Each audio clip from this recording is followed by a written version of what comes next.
তো ভাই আপনি আসবেন, এটা আমরা প্রচার করায় অনেক প্রশ্ন এসছে। আপনার ফ্যান্স, এই প্রোগ্রামের রেগুলার দর্শকরা তারা প্রশ্ন করেছে, কিছু প্রশ্ন আপনার জন্য। যাত্রাবাড়ি ঢাকা থেকে কমল হাসান বলেছেন, আমরা পার্শ্ববর্তী দেশের অনেক নায়ককে দেখেছি ছোট পর্দায় কাজ করতে করতে একসময় বড় পর্দায় গিয়ে স্থায়ী হয়েছেন, তারা আর ছোট পর্দায় ব্যাক করেনি। আমাদের দেশে বড় পর্দায় যারা কাজ করে, কাজ কমে গেলে বা একটা সময় তারা অনেক বড় অভিনেতাকেও দেখেছি আবার ছোট পর্দায় কাজ করেন। তো একই মানুষকে আমরা যখন ছোট পর্দায় অ্যাভেলেবল পাচ্ছি, তাহলে আমি বড় পর্দায় কেন যাব? কেন অবভিয়াসলি কেন যাবেন বড় পর্দায়? তারা আপনি যেহেতু ড্রয়িং রুমে বসেই আপনি কফি খেতে খেতে আপনি আমাকে দেখতে পাচ্ছেন, সেক্ষেত্রে আপনি আমার জন্য 100 টাকা খরচ করে, এরপর আপনার গাড়ির তেল খরচ করে, আপনার পপকর্ন নিয়ে এখানে প্রায় 1-1.5 হাজার টাকার একটা খরচ আছে, এটা খরচ করে এই লাইনে দাঁড়িয়ে আপনি হলে গিয়ে কেন দেখবেন? এটা ভালো একটা কোশ্চেন। এবং এটা হচ্ছে মনোহর হোসেন দীপজল সাহেবের কাছ থেকে আমি এই জিনিসটা জেনেছি যে মানুষটা তোকে, তুই অনেক বড় কিছু না, কিন্তু তোকে হলের টিকিট কেটে যদি 5 জন মানুষও যায়, ওই 5 জনই তোর জন্য লাইফের বেস্ট পারসন। কিন্তু তোকে যদি ড্রয়িং রুমে বসে যদি 2000 মানুষও যদি দেখে, তোকে টিভিতে দেখে, তাহলে তোর জন্য এই বড় পর্দা বা হিরোইজমের এই জায়গাটা থাকলো না কিছু। উনি একটু সম্পূরক প্রশ্ন জুড়ে দিয়েছেন যে যারা সিনেমায় কাজ পাচ্ছেন না বা সিনিয়র হয়ে গেছেন, তারা অ্যাকচুয়ালি আসলে এখন কি করবে? অ্যাক্টিংটা মেইন ফোকাস করা উচিত। তারা যে কোনো প্ল্যাটফর্মে তারা চাইলে কাজ করতে পারে, বিকজ এটাই তো তার পেশা, এটাই তার নেশা। সেক্ষেত্রে পেশা আর নেশা দুইটাকে সুন্দরভাবে মাচ করে এখন যে কোনো প্ল্যাটফর্মে তারা চাইলে কাজ করবে, এটাই তো বাস্তব কথা। চেলাপাড়া বগুড়া সদর থেকে অপু আলী খান উনি প্রশ্ন করেছেন, সম্প্রতি আপনি একটি অনুষ্ঠানে বলেছেন যে রণবীরের সঙ্গে আপনার মিল খুঁজে পায় দর্শকরা খুঁজে পায়, আমি কিন্তু বলি না, আমি খুঁজে পাই। আচ্ছা, নাম্বার 1 সেটা হচ্ছে রনি ভাই, আপনাকে যে কোনো মানুষের সঙ্গে মিল খুঁজে পেতেই পারে, যে কোনো আর্টিস্টের সঙ্গে মিলে। আমার কাছে মনে হচ্ছে যে আপনাকে আমির খানে কোনো না কোনো সাইড থেকে আপনার সঙ্গে ফেসের সঙ্গে যাচ্ছে, আমার মনে হচ্ছে। এটা দর্শক বলতেই পারে, এটা দর্শকরা ভালো লাগে থেকে বলে। আমি সালমান শাহ ভাই হচ্ছে আমার আইডল, আমি তার সমস্ত ছবি দেখি, সবসময় ফ্রি টাইমে তার কান্নাটা দেখি, তার হাসিটা দেখি, তার অ্যাক্টিংটা দেখি, তার কমেডিটা দেখি, সেম শাহরুখ খানেরটাও দেখি, রামচরণেরটা দেখি। তাহলে আমার এই 3 জন ফেভারিট হিরোর নাম না বলে দর্শক কেন বলবে রণবীর কাপুর? নিশ্চয় তার কাছে না কোনো দিক দিয়ে আমার কাছে মনে হয়েছে, বা তার কাছে মনে হয়েছে যে রণবীর কাপুরের এই সিনটার সঙ্গে বা রণবীর কাপুরের এই হাসিটার সঙ্গে বা তার কমেডির সঙ্গে জয় চৌধুরী এটা মিল পাচ্ছে। বরিশাল সদর থেকে মাকসুদুল হক ইমু প্রশ্ন করেছেন, ঘোড়ার রেসে যখন কোনো একটি ঘোড়া অনেক দূর সামনে এগিয়ে যায়, তখন অন্যান্য ঘোড়াগুলো বা যারা রেস করে সেই মানুষগুলো মানসিকভাবে একটু হতাশায় ভোগে, কিন্তু পাশাপাশি যখন একসাথে সবাই এগিয়ে যায়, সবাই তাদের লক্ষ্য পূরণ করতে পারে।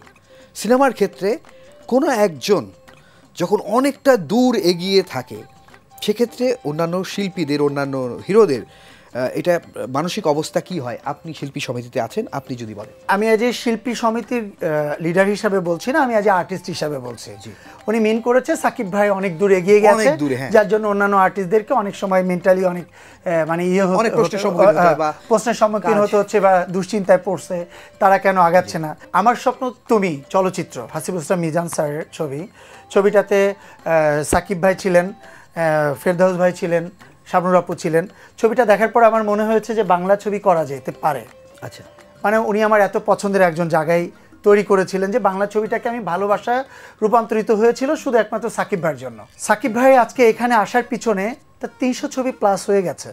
তার ক্যারিয়ারের বয়স যেটা, সে বয়সটা কিন্তু এখনকার জামানাতে যে এখনকার জেনারেশন যে হিরোরা কাজ করছে, আমার ব্যাচে যে হিরোরা কাজ করছে, তারা স্বপ্নও দেখতে পারবে না এটা।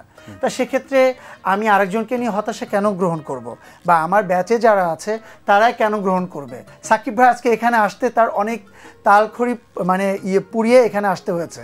তা আমরা এক লাফে যদি সাকিব ভাইয়ের উপরে চলে যেতে চাই, এটা আসলেও কখনো সম্ভব না। শমশেরনগর খুলনা থেকে অনামিকা সে প্রশ্ন করেছেন যে আমরা পাশের দেশে দেখেছি সালমান খান অনেক নতুন নতুন নায়িকাকে সুযোগ দিয়েছে, তো আপনি একজন নায়ক, আপনারও কিন্তু দায়িত্ব আছে নতুন নতুন নায়িকাকে সামনের দিকে এগিয়ে নিয়ে আসা। আমার বাড়ি খুলনা থেকে অনেক নায়িকা এসছে এবং আমিও আমার যোগ্যতা জানিয়ে দিই, আমি 5 ফিট 8, দেখতে যথেষ্ট সুন্দরী। সুযোগটা কিভাবে পাবো, কিভাবে কাজে লাগাবো? যাই হোক, আমি ওনার উদ্দেশ্যে বলতে চাই, ওনার খুলনার 2টা হিরোইন ছিল যাদের প্রথম সিনেমায় আমার সঙ্গে। একটা হচ্ছে সুপার হিরোইনের মিমো। আচ্ছা। আরেকটা হচ্ছে মিষ্টি জান্নাত। আচ্ছা। তাদের 2 জনেরই প্রথম ছবি আমার সঙ্গে। এরপর আরও অনেক হিরোইন আছে যাদের প্রথম ছবি আমার সঙ্গে ছিল। আর এখন ইন্ডাস্ট্রির অবস্থা তো ভালো না, এখন অনেক ছবি যদি হতো তাহলে হয়তো বা অনেক নতুন হিরোইনদেরকে আমরা চাইলেও রিকমেন্ড করতে পারতাম হিরোরা, যেহেতু এখন ছবির সংখ্যা হয় খুব কম, আর আমার লাস্ট মুভিগুলো তো অপুর সঙ্গেই গেল। আচ্ছা। আমি আর অপুর ছিলাম লাস্ট মুভিগুলোর, অপুর লাস্ট ডুয়েল সবগুলো আমার সঙ্গে। এরপরে আঁচলের সঙ্গে বেশ কয়েকটা মুভি, তাছাড়া অন্যান্য আর্টিস্ট যারা আছেন, যারা কাজ করছে এখন রেগুলার। এখন আসলে হিরোদের চুজের জায়গাটা খুব কম থাকে, ডিরেক্টর প্রডিউসারে চুজ করে দেয় কোন ছবি কোন হিরোইন হবে। তা সেক্ষেত্রে নতুন হিরোইনদেরকে আসার জন্য ইন্ডাস্ট্রি ভালো হচ্ছে, আশা করছি ভালো প্রযোজক আসছে, ওনারা আরও ভালো ভালো ছবি বানাবে। তখন চাইলেই একজন হিরোইনকে রিকমেন্ড করতে পারে। আপনি ট্রাই করে যান, আপনি নাচ, অ্যাক্টিং, বিশেষ করে এই দুইটা জিনিস রেগুলার প্র্যাকটিস করেন, ইনশাল্লাহ কোনো না কোনো ওয়ে দিয়ে আমার মাধ্যমে হোক বা অন্য কোনো হিরোর মাধ্যমে হোক বা অন্য কোনো ডিরেক্টরের মাধ্যমে হোক, ইনশাল্লাহ যদি ইচ্ছা থাকে অবশ্যই আপনি চলচ্চিত্রে আসবেন।